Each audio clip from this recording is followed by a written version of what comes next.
Ambo kalau mau tajuk beliau tua, namun sampai pagi. Bawa berpikir ala nyotan yang pak tu sampai pagi. Nah, mau pikir apa? Kok bisa mota sampai pagi aja di otan tu. Nggak kira-kira aja di otan tu. Sampai pagi pak.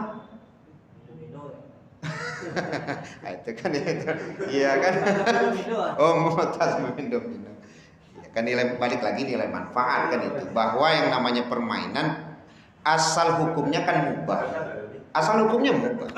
Tapi kalau kemudian melalaikan kita Pak dari hal yang lebih bermanfaat, ya itu tuh jadi lalai juga kita disebutnya Pak.